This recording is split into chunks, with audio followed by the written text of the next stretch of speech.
Hello, I'm Rodimus2099. We're going to be reviewing Starscream, the Studio Series 1. So here's the box. Boxy box. There's the side. There's the back. He's a Lockheed Martin, which is a type of jet. And then, for some reason, there's an Autobot symbol here. Why? I know that's to let in light, but it should be on a Decepticon symbol. I'm just joking. I'm not actually mad about that. Hasbro, all I'm going to do is sue you for $1 million. So you have this backdrop, which I think looks fantastic, mostly because you can use it for anything. Marvel, DC, Teletubbies, anything really. Now, if you see these jets over here, it's kind of a thing to the movie. I'm going to spoil it. Basically, Starscream flies up and shoots all these ships down, and they keep on coming and bringing more troops of people to defeat the Decepticons. Which, I don't know why they just didn't give the Autobots better guns. They could have done that. By the way, if you saw that blooper reel, it's because I was trying to shoot this 10 times, and it didn't work. Basically, I would shoot it, and then sometimes I would accidentally press the down button, which basically means that I would lose that footage. So anyway, let's review him. So he is a nice looking Voyager. There he is. I'm just going to try and stand him up. So you can see him next to a Deluxe, and this is Deluxe Drift from the last night, which they are coming out with a re-release repaint of him, which I may get because that does come with Dinobots. So yeah, he is a Voyager, a Classe Voyage, and I like this figure enough that, please, if you want to make some more money off of me, Hasbro, just take this mold, paint it like Skywarp, Thundercracker, Acid Storm, Slipstream, anyone you want. I would even accept the Coneheads, and you should just paint this like that, and then just release them, and I will buy every single one of them. And if people will complain, I don't care. I'll buy every single one of them. I will. But actually, I do want to get the Siege figures, because those look a little cooler. But I do like this. So anyway, let's get into transformation, because that's what you're here for. Well, I do think that this is a very nice jet mode. Not too much on the bottom. For some reason, my paint doesn't continue there, so it looks a little off. I forgot about that until now. And what you can do, which I think is really cool, is fold up all the landing gear. And he does have peg holes here, so you could get a stand and make it look like he's flying and be like, woo! Anyway, transformation, all things aside, I do like this mold. Expressed that a lot so far. You just fold this in, pretty simple. Now what you're going to do is, this is on a sliding up joint. You're going to slide it up and rotate it. Then you're going to do that with this side, slide it up and rotate it just a little bit. And then you're going to try and just move stuff. So move that up, move this part up, move this part up. And now what you're going to do is fold out the legs, fold in the toes. It's harder said than done. Oh! I'm glad it did not power off. I'm glad it did not turn off. I guess that's bad English. Oh, by the way, just going to be doing some simple parts right now. I'm going to have a live stream on Wednesday, hopefully. I may have to do it on Tuesday. I'll see my schedule, see if I'm busy, but plan on maybe Wednesday or Tuesday. So we're going to be doing a little live stream. I think I'm going to be reviewing a figure by then, because, I don't know, maybe my figure shipped. I ordered the real SH Figure Arts. Damn it. I ordered the real SH Figure Arts at Star-Lord. So if I do get that soon, hey, I'll review them on camera. And then but it will mainly be a Q&A. So this part, you just gotta flip these out.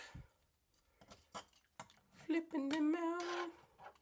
There has been a lot of videos on this, so if you really need a good step-by-step tutorial on how to transform, I'd recommend MGO. If you just like hearing about this figure, just stay tuned. I'm still gonna talk about him. And now you're just going to situate everything the way you like it. Fold up that flap. There are tabs on it. Oops, tabs. So you got to get it actually lined up. Otherwise, it will not work. And there you have him, everyone. So we're just going to back this out, and I'm going to keep his arms like that. I like them. Nah, just straighten them out. Straighten them out. I do hope that you guys like the bloopers. I thought they were funny. I was just, like, trying to record it, and the beginning of this was going to... And the bloopers actually started from just doing that intro to the bloopers. I was like, hey, damn it, my hand isn't. And that was actually a full-on accident. Now my whole camera's out of whack. Anyway, so you just got a good look at him. He looks fantastic. I'm just going to state this right now.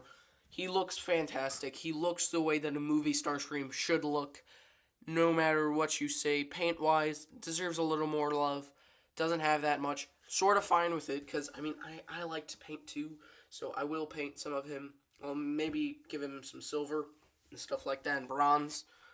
But I do like him. For all that he is, which is a Starscream, he's not really much besides that. For just being a Starscream, that's from the movie, that you can look at and pose and get in fantastic poses and look at him nice, this is perfect. This could be my favorite Starscream in 2018. By the way, I'm going to do a top 10 TF18 of 2018. I'm going to do one of those. Oh, by the way, weapons, he comes with this. Is a little missile shooter. And he does have two plugs for it, where you can plug it down here. But that's not right. Oh, wait. I forgot to talk about this. Sorry. I just remembered something, but I'll talk about it in a little bit. And you can fold up the hands like so. Sorry, I do stuff out of frame sometimes. My bad. And then you just plug this in, and you can have it, like, blend into his hand. And that looks nice. But what's weird is the instructions have it sort of like this, and I've seen a lot of reviewers have it just like this, but the box has the arm like this, which that makes no sense to me because it limits the articulation. Because this point you have that hinge and you have that hinge, so then you have double, so you can get full 90. Whereas that one, you just get that much. So I think this is probably the way better. This is the best way to go, best way to do it, and I do like his head sculpt. It's definitely very Starscreamy-ish, but he can be like, "Who disrupts my coronation and who killed me and sold me for parts? I'm a main character, you know. You could have had me in all of them, and people wouldn't say that you just like Optimus and Bumblebee." Decepticon crotch. Anyway, here he is with a standard deluxe, but from throwing Bumblebee way too much, the panels aren't matching up. So, anyway, here he is with a deluxe. And that whole joke was that this is the movie Starscream, where it looked like we were getting Starscream in the Bumblebee movie, but we didn't.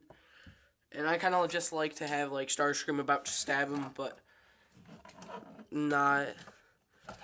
By the way, I actually would like if they made a San Diego Comic-Con version where he had, like, the little string dangling from his eye and it could have Spike on it and it could be painted to look like Dark of the Moon. I would buy that because that just would be so cool on my shelf. I actually may do that. I may just get another one of these figures, paint him, and then I'll just drill a little hole into his eyes, glue in a string, and have a little Sam holding on for dear life. But I do really like him for what he is, which is a Starscream figure that you could have on your shelf if you like the movies, if you like normal Starscream, or you could even use him as Ramjet or one of those other characters. You could use him as Ramjet, Dirge.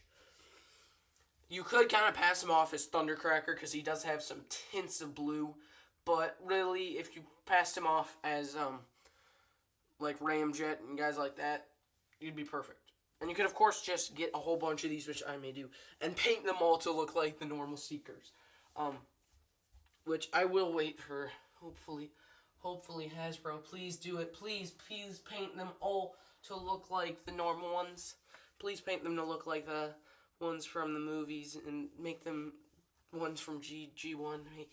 Make Thundercracker and Dirge, all those characters, and I'll buy them. And you'll get more money. So yeah, I really like this mold. It's a nice mold. It's a nice figure. It's nice paint for what it does have. It could have some little more, but I think it's pretty good. Only thing that I don't like is, which didn't happen in this video, these panels do come off quite a bit, mostly because they don't have that metal rod in them. If they did, that would make them way sturdier, and it would limit the risk of them popping off and you losing them. So I think this is just perfect. Absolutely, hands down, probably a good figure for your money. And I found him cheaper at Target than I did on any website. He was like almost half of his price. So yeah, I would really recommend him. Pretty nice mold, pretty nice figure. Anyway, I'm Rodimus2099. Go check out those bloopers. I really liked them. And I hope that you shot. And I hope that... I was about to say I hope that you shot them. I hope that you like them. Anyway, I'm Rodimus2099 saying goodbye. And I'll see you some other time. Probably later today because I'm working on a stop motion right now. Anyway, bye.